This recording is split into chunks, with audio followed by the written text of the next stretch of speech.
যদি মোবাইলে দীক্ষা চলে তাহলে বাচ্চা কাচ্চাও তো এই মোবাইলেই হবে। আমি আর কথা বলতে চাই না, বললেই আমার যন্ত্রণা। আবার আপনারা আবার আর একটা বলবেন যে গোপীনাথ খেলে এই বলে, সেটা না, কথাগুলো ধরে রাখতে হবে। আজকে বলছে তাহলে চলো গভীর অরণ্যের মধ্যে যাই, কেউ যেখানে না থাকবে, কোনো কোলাহল থাকবে না। মা, সাধন ভজন করতে হলে কোলাহলের মধ্যে হয় না। স্থির চিত্ত না হলে ভজন হয় না। হয় বাবা? চঞ্চল মনে কি কৃষ্ণ ভজন হয়? চঞ্চল মনে কখনো কৃষ্ণ ভজন হয় না, স্থির করতে হয়। শ্রীমদ ভগবত গীতায় এই যে সনাতনী জাতিরা আজকাল একটা গ্রুপ আছে গীতাকেই মানে না, গীতা তাকে কোনো গ্রন্থই নেই, ধর্মগ্রন্থই না। ওই যারা গীতার মানে না, ওরা কয়দিন পরে বাবারে অস্বীকার করবে, ওর মারে প্রশ্ন করবে, মা কি আমার বাবা তো কালো, আমি তো ফর্সা, মনে হয় ওইটা আমার বাবা না। এটা বলে ফেলতে পারে যারা সনাতন ধর্মের শ্রীমদ ভগবত গীতাই ভগবান শ্রীকৃষ্ণের মুখ নিশ্চিত বাণী, গীতা যারা না মানে ওরা ওইটাও বলতে পারে কিনা? কি বিশ্বাস আছে কিনা? রাধে রাধে। কয়দিন পর কেন ওরা বইলেও দিতে পারে, মা আমার বাবার মতো দামি নেই, আমার বাবা কোনটা বলতো।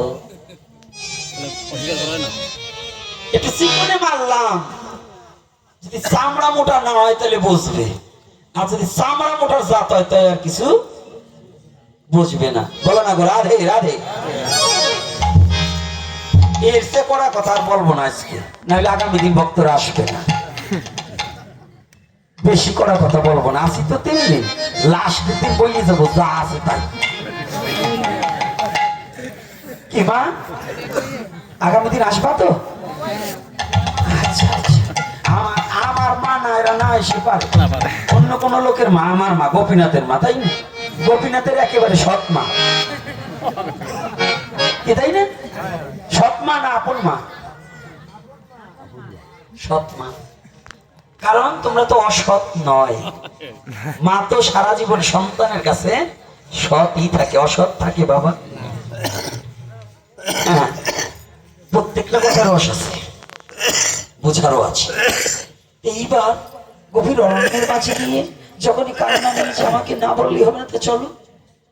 কিন্তু যোগতত্ত্ব স্থির চিত্ত ছাড়া হবে না। আর যে কথাটা বলা দিয়েছিলাম, শ্রীমদ ভগবত গীতার 18টি অধ্যায় যোগ ছাড়া কোনো বিয়োগ নেই। আচ্ছা, একটা ব্যক্তি বলতে পারবেন যে বিয়োগ আছে? শ্রীমদ ভগবত গীতার প্রত্যেকটি হচ্ছে কি যোগ। কিছু নিয়ম তত্ত্ব না বললেও হয় না। শুনুন, গুরু বলতে সব গুরুই আমার গুরু। গুরুময় প্রমাণ্ড দেখবে সকল বিপদ যাবে, প্রাপ্তি হবে নিত্য বৃন্দাবন, সুজনমন শ্রী গুরু অনুরাগী করণ। কেউ রাগ করবেন না, কথাটা কারো দলে পড়লে বুঝতে চেষ্টা করবেন। রাগারাগি করলে মীমাংসা আসবে না। আসবে বাবা? বোঝার চেষ্টা করতে হবে। যেমন আজকে আমাদের এই যে আমি যে বাড়িতে আমাকে থাকতে দিয়েছে একটা আশ্রম, চমৎকার জায়গা, এবং আমি সবচেয়ে ধন্যবাদ জানাই আপনাদের গ্রামে যে একটা অনাথ আশ্রম হয়েছে। এই জন্য যারা এই প্রচেষ্টা করে এই অনাথ আশ্রমটা করেছে এবং যে গুরুদেব করে গেছেন, তার রাতুলে চরণে আমার ভুলণ্ঠিত দণ্ডবাদ রইল। কারণ এটাই হচ্ছে সনাতনী জাগরণ চিন্তা।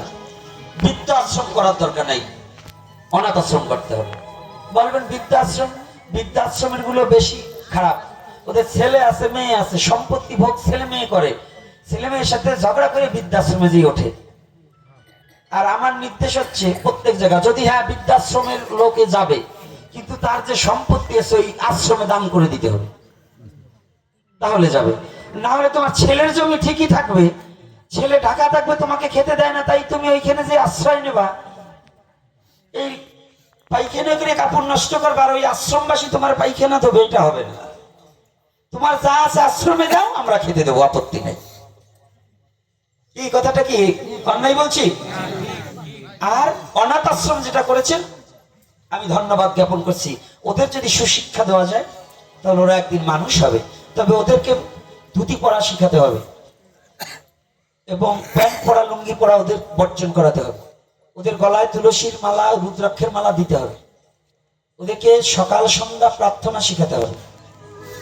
ওদেরকে সনাতনী খালি করে খাবার দিলেই অনাথ আশ্রম হয় না, খাবার শ্রীগাল পুকুরেও পায়, কিন্তু ওদের স্বধর্মের বিধিবিধান যদি না দেওয়া শিক্ষা হয় তাহলে ওটা আশ্রম হয় না। বলো না গো রাধে রাধে। আমার কথা কষ্ট পাচ্ছেন না? যেমন আজকে দেখলাম মন্দিরের উপরে আগে শিবের ছবি, তার পায়ের নিচে হচ্ছে রাধাকৃষ্ণের ছবি। শিবের সরাসরি শিবের নিবেদিত প্রসাদ খেলে পুরাণের লেখা, আপনাদেরও আছে দেখা, আমারও কিছু আছে দেখা, তার পরবর্তী জন্ম কুকুর কুলে জন্মগ্রহণ করিতে হবে।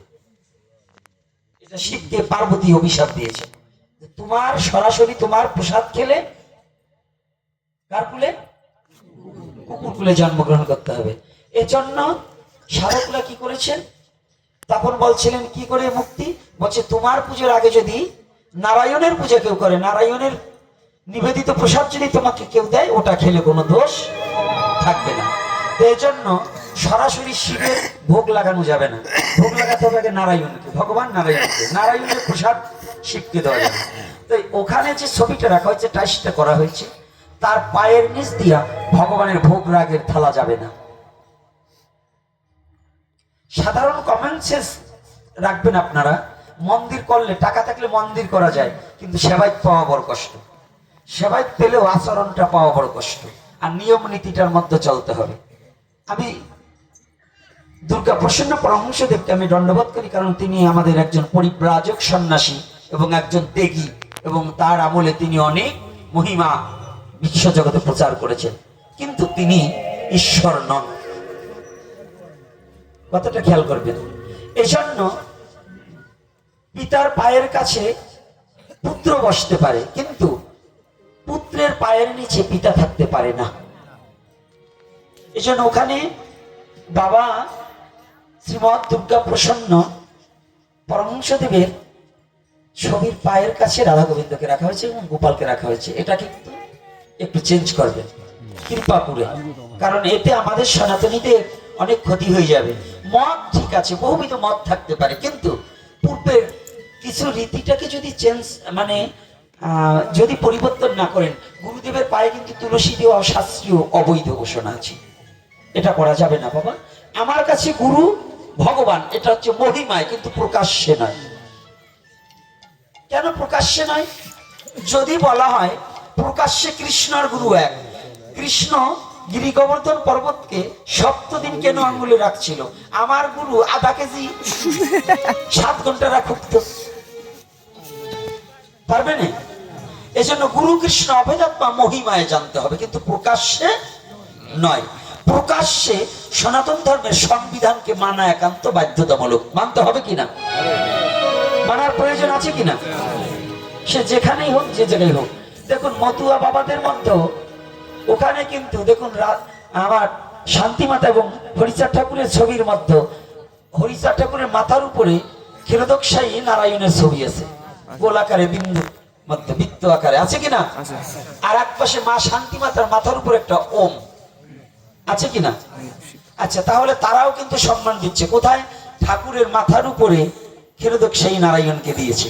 নারায়ণী বিষ্ণু, বিষ্ণুই কৃষ্ণ, আর ওই কৃষ্ণই গৌর হরি, নাকি?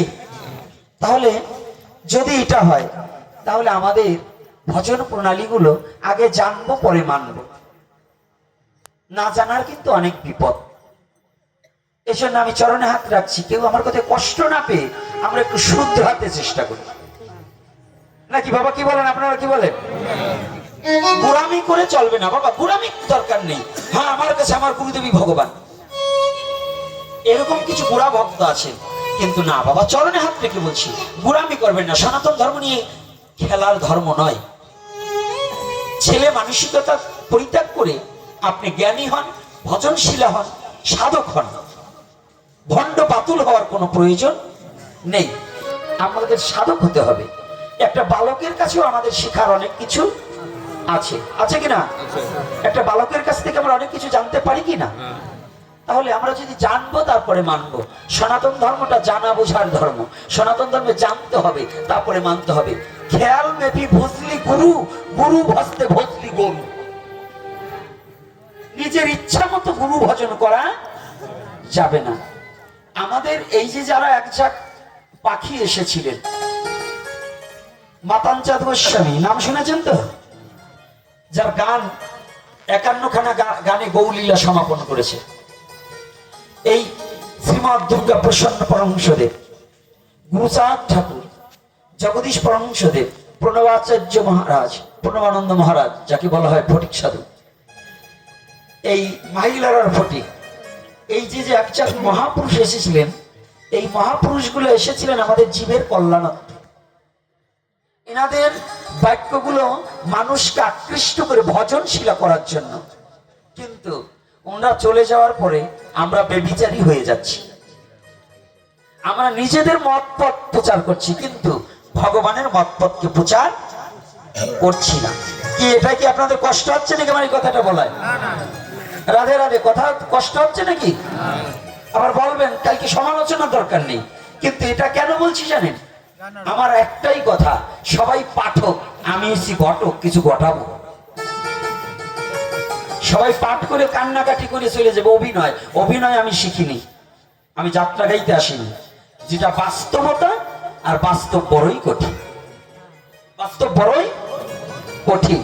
বাস্তবের মোকাবেলা যদি না করা যায়, বাস্তবতাকে যদি গ্রহণ না করা যায়, তাহলে ওইরকম ভজন টিকবে না, টিকবে না। এই উৎপাদ ভজনকে পরিত্যাগ করে সঠিক সূত্র, আমরা এক সূত্রে বাধা থাকবো, আমরা এক সনাতনী, এটাই আমাদের প্রত্যেকের হৃদয় মাঝে জাগ্রত করবো। আমরা সনাতনী, মত পথ বহুবিধ হতে পারে, কিন্তু আমাদের ধর্ম একটাই, সেটার নাম সনাতন। বলো না গো রাধে রাধে। আজকে যখন বসেছে গভীর অরণ্যের মাঝে, কোথায় গিয়েছে?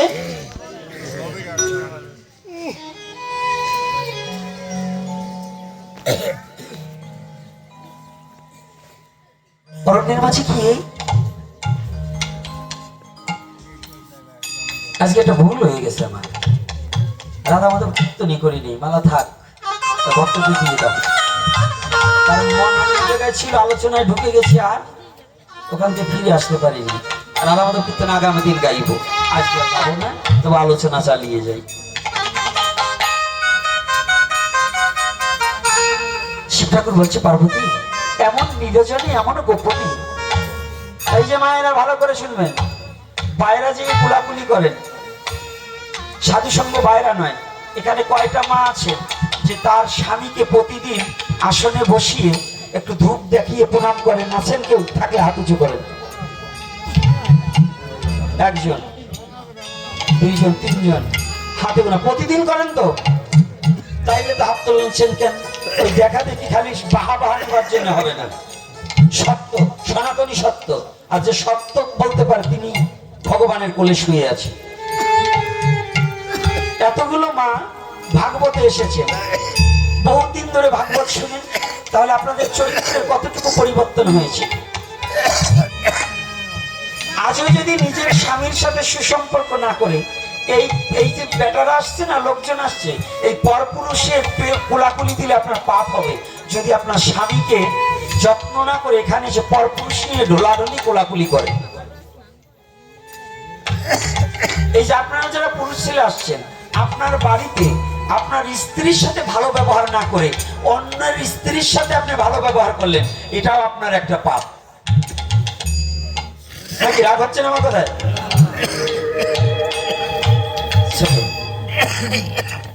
তাহলে যদি এটা সঠিক হয়, তাহলে এই যে আসছেন, আগে সাধু সঙ্গ কোথায়? ঘরে না বাইরা? আগে ঘরেরটাকে ঠিক করতে হবে, তারপরে পরকে ঠিক করুন। নিজের সন্তানকে যদি মানুষ না করতে পারেন, পরের সন্তানকে মানুষ করতে পারবেন? পারবেন না। তাহলে আপনাদের কর্তব্য কি জানেন? নারী আজ ভাগবতে আসবেন, এই ভাগবতে এসে এসে যত বড় অসুরত্ব প্রবৃত্ত স্বামী হোক, যদি আপনি দেখো, আমি একটা কথা বলি, শোনো কি, আমি তোমার সাথে অনেক ঝগড়া করেছি, খারাপ ব্যবহার করছি, মানুষ তো না জেনেই করে, তুমি একটিবার একটু বসো। আমি ভাগবতে শুনেছি স্বামী পূজা দিলে নাকি তার কৃষ্ণ প্রেম ভক্তি জাগ্রত হয়। তুমি একটু বসো। যত বড় অসুর প্রবৃত্ত 5 দিন যদি তাকে বুঝানো হয়, বসলো, তার চরণ দোকান ধোয়াইয়ে দুটো পুষ্প চরণে দিয়ে প্রণাম করে যদি বলা যায়, দেখো তুমি আমার এই প্রাকৃতিক দেহের সামনে, আমার বাবা আমাকে তোমার হাতে অর্পণ করেছে, তুমি আমাকে একটিবার আশীর্বাদ করো, আমি যেন তোমার সাথে ভালো সম্পর্ক রেখে আমি যেন জগৎ স্বামীর চরণে গিয়ে পৌঁছাতে পারি। তুমি আশীর্বাদ করো।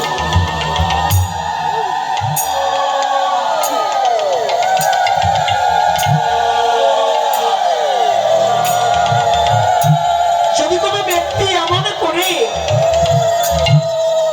তার স্বামীটাকে ভালোবাসতে পারে, দেখবেন ওই অসুরত্ব প্রবৃত্ত নারীটাও আর পুরুষটাও একদিন আপনার সাথে ভাগবতে এসে একটি হরি কথা শ্রবণ করিতে করিতে দুটি চোখের জলে ভেসে বলবে, না না, আমি এতদিন ভুল করেছি, আমার স্ত্রীকে আমি কত গালমন্দ করেছি, তোমার কারণে আজ আমি এই সাধু সঙ্গ করতে পারছি, তুমি আমার গুরু। এই ভাবটা যদি প্রতিটা সংসারে আসে না মা, সেই সংসারে দিন পর একবার খেলেও ওই সংসারটা সুখের হয়ে যাবে, কৃষ্ণময় গোবিন্দময় সংসার হয়ে যাবে, তাদের আর কোনোদিন দুঃখ থাকবে না। হবে না বাবা, হবে না মা, পারে না? এটা যদি আমাদের মধ্য দিয়ে এই ভাগবত, গীতা ভাগবত, কেন এটাতে কি গীতা ভাগবত শুনলেই কি ভগবানকে পাবে না? আগে এটা অনুকরণ করতে হবে, অনুসরণ করতে হবে এবং সেই পথে আমাদের নিজেকে নিয়োজিত করে ওই পথ ধরে এগিয়ে যেতে হবে, তবেই তো ভগবানের কৃপা পাওয়া যাবে, তা না হলে পাওয়া যাবে না। আজকে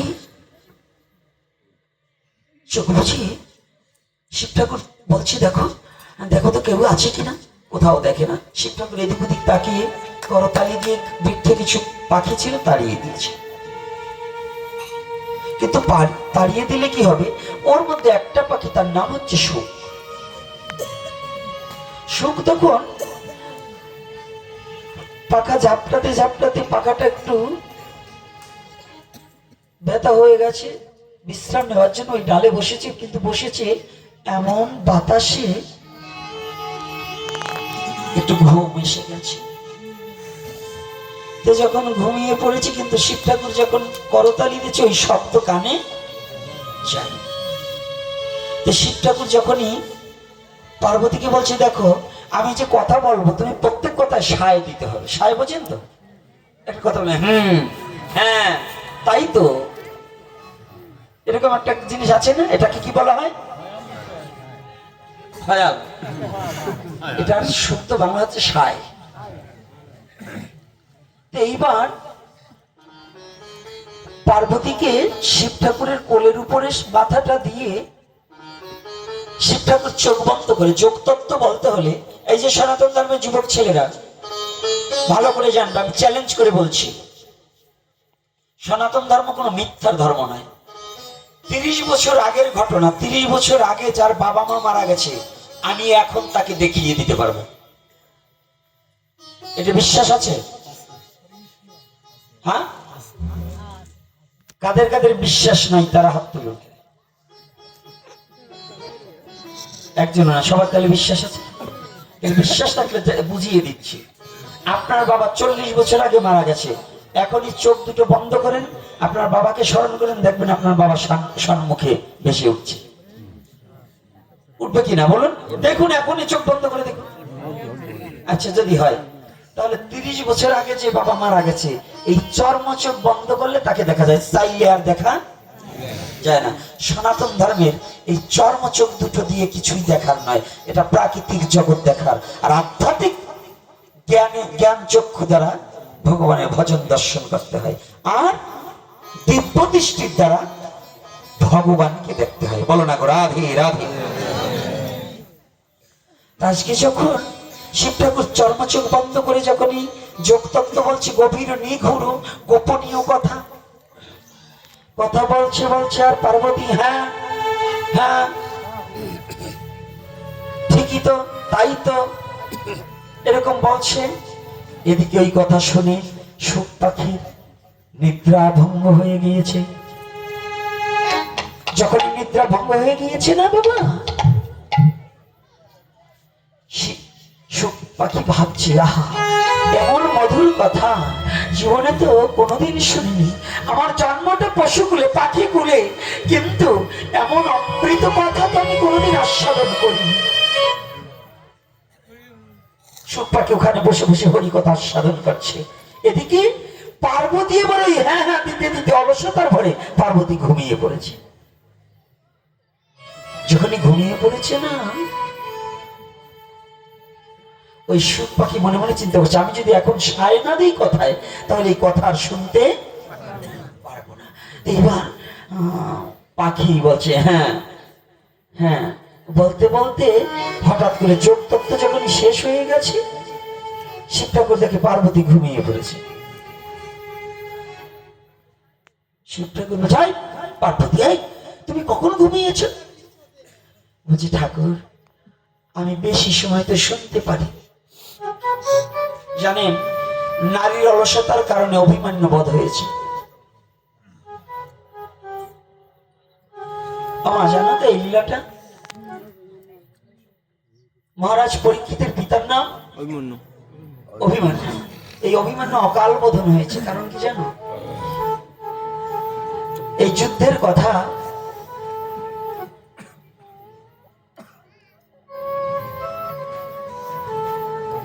অভিমন্যুর মা, অভিমন্যু যখন গর্ভে এই বৃহচক্র ষটচক্র রণস্থলে এই বৃহের মধ্যে প্রবেশ শিখেছিল, কিন্তু আগম জেনেছিল কিন্তু নিগম জানিনি, ঘুমিয়ে পড়েছিল। মা ঘুমিয়েছিল, আর মা ঘুমালেও সন্তানটা ঘুমিয়ে যায়। এজন্য সনাতন ধর্মে কি বলেছে জানো?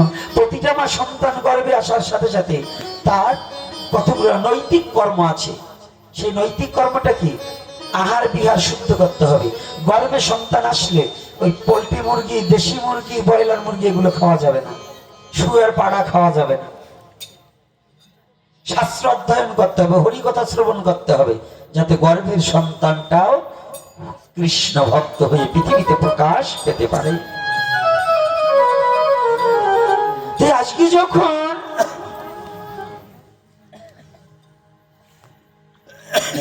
শিব ঠাকুর তাকিয়ে দেখতে পায় কোথাও কেউ নেই, তো হ্যাঁ দিল কে? পার্বতী অনেক আগে ঘুমিয়েছে। হঠাৎ করে দেখতে পাই সুখ পাখি রয়।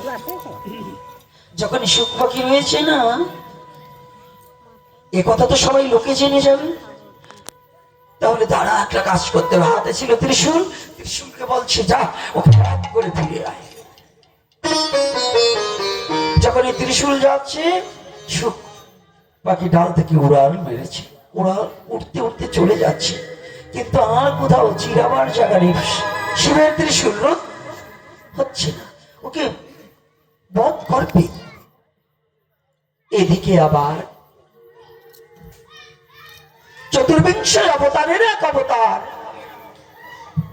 কৃষ্ণ দ্বৈপায়ন বেদব্যাস।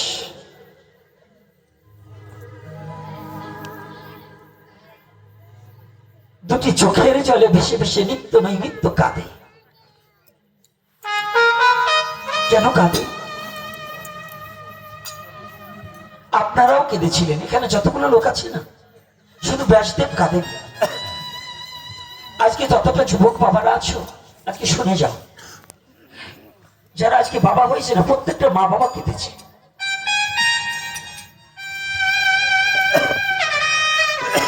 ব্যাসদেব কাঁদছে, গোবিন্দ আমাকে এমন একটা পুত্র সন্তান দাও, যে পুত্রের দ্বারা বিশ্ব জগতে তোমার কথা প্রচার হতে পারে। আমাকে এমন একটা সন্তান দাও জগতের মাঝে, না হলে তোমার এত লীলা কথা জগতে আমি লিপিবদ্ধ করলাম, আমি বললাম, আর যদি এই কথাগুলো ভক্তের কর্ণকুহরে কে প্রবেশ করাইবে?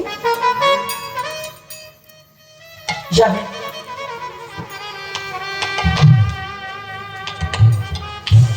প্রতিটা মা একটা সন্তান পৃথিবীতে আনার আগে গোবিন্দের কাছে বলে, গোবিন্দ যারা প্রকৃত মা, গোবিন্দ আমাকে এমন একটি সন্তান দাও, যে সন্তানটা যেন একটা মানুষের মতো মানুষ হয়।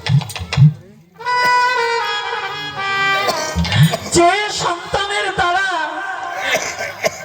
যেন জগতে আমি ওই সন্তানের মধ্যে বেঁচে থাকতে পারি।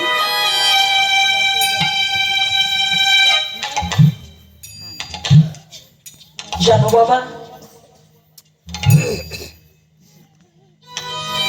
কথাটা বলতে ইচ্ছা করে। শুধু মা প্রসব বেদনায় কাঁদে না, আর মা এ বিশ্ব জগতে মা প্রসব বেদনায় যতটুকু কেঁদেছে পৃথিবীর অন্য কোন নারী আমার জন্য আর কেউ কাঁদেনি। এই যন্ত্রণাটা কেউ পায়নি। আমাকে পৃথিবীতে আনার জন্য একমাত্র প্রসব বেদনাটা পেয়েছে আমার মা।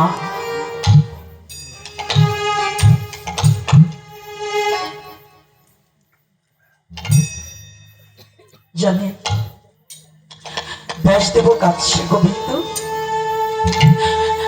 তুমি আমাকে এমন একটা সন্তান দাও যে সন্তানের দ্বারা যেন তোমার নাম বিশ্ব জগতে প্রচার হয়। যারা প্রকৃত পিতামাতা তাদের ভগবানের কাছ থেকে একটা সন্তান চেয়ে আনতে হয়, যে সন্তানের দ্বারা পৃথিবীর মঙ্গল বয়ে আনবে। কিন্তু নিষ্ঠুর সমাজ, কি নির্মম পরিহাস।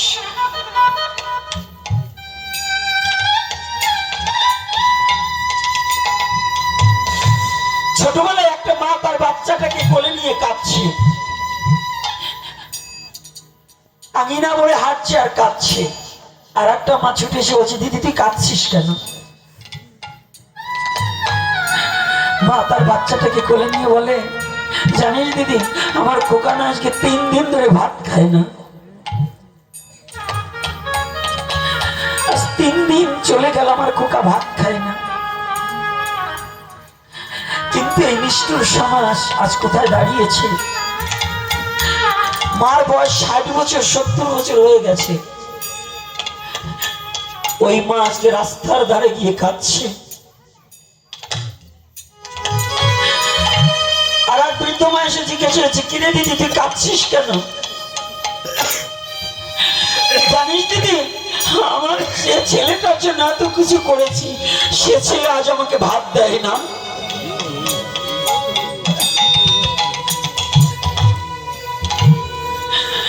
যে মা এতদিন কেঁদেছিল খোকা ভাত খায় না বলে, আজকে সে মা রাস্তার পাশে কাঁদে খোকা তাকে ভাত দেয় না বলে। আচ্ছা বলুন তো,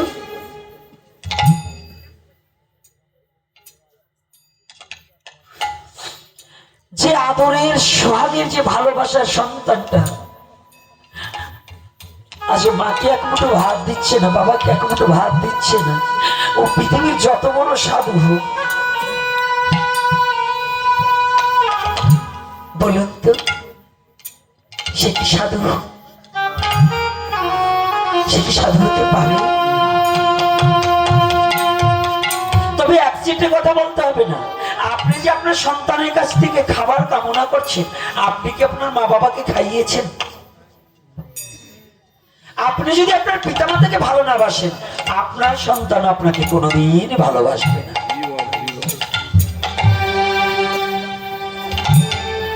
এজন্য ব্যাসদেব কাছে একটা সন্তান, পুত্র সন্তান আনার আগে ভগবানের কাছে দুপুটা চোখের জল দিয়ে কাঁদতে হয়, গোবিন্দ আমাকে একটা সন্তান দাও, যে কন্যা দাও আর পুত্র দাও, যেন সে তোমার সেবায় লাগে, যেন সে গোবিন্দ বলে কাঁদিতে পারে, তোমার করুণা করে একবার যেন একটা সন্তান শুদ্ধ ভক্ত হয়।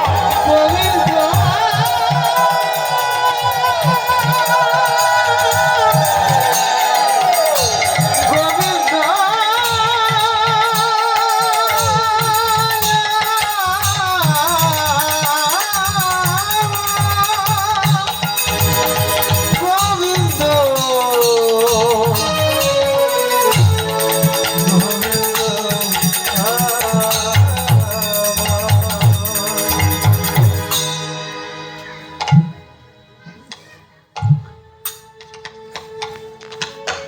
সময় বৈষ্ণবের স্ত্রী সেও কাঁদছে।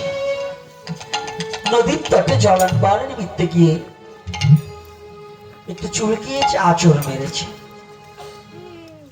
আঁচড় মারার সাথে সাথে ওখান থেকে একটু রুধির দ্বারা হয়েছে, একটু রক্ত বেরিয়েছে। সুখ দেখলেন আমার আর রক্ষা নেই। সুখ পাখি দেখলেন আমি আর রক্ষা পাচ্ছি না, শিবের ত্রিশূলের হাত থেকে আমাকে কেউ রক্ষা করতে পারবে না। সুখ পাখি তৎক্ষণাৎ ওই পাখি দেহটাকে ছেড়ে পরমাত্মা তো ওই সূক্ষ্ম দেহটা নিয়ে ওই রক্তের মধ্য দিয়ে বিচিকার গর্ভে প্রবেশ করলেন। কার গর্ভে? ব্যাসদেবের স্ত্রী। ওনার এক নাম ঘিতাচি আর এক নাম বিচিকা। কয়টা নাম? দুটো নাম, একটা ঘিতাচি আর একটা বিচিকা। কয়েকদিন যাওয়ার সাথে সাথেই শিবের ত্রিশূল তো ওখান থেকে ফিরে গেলেন, কিন্তু মা এসে বলছে ঠাকুরকে, ব্যাসদেবকে বলছে, ঠাকুর আজকাল তো মেয়ে ছেলে জানুন নিজের স্বামীকে মারে এবং নাম ধরে ডাকে। কি নাম ধরে ডাকে না? আর নাম ধরে ডাকবেই তো। আগে 25 বছরের ছেলে 6 বছরের মেয়ে বিয়ে করত, হয়তোই আসেন বসেন বলতো। আর এখন 18 বছরের ছেলে 35 বছরের মেয়ে বিয়ে করে, তো বাড়ির সাথে বিয়ে বসলে নাম না ধরে পারে বলেন? এখন বিয়ে হয় ভাইয়ের সাথে, ছোট ভাইয়ের সাথে, তাহলে নাম না ধরে পারে। এই জায়গার মারা করেই না। আর যেটা করে যে এইরকম ব্যবহার করে, ও ভাবতেছে যে আমি যে ওনারে ইয়ে বলি, এই বাবা জানলো কি করে। যা জগতে চলছে তাই বলছি, নাকি এরকম চলছে কিনা বলুন?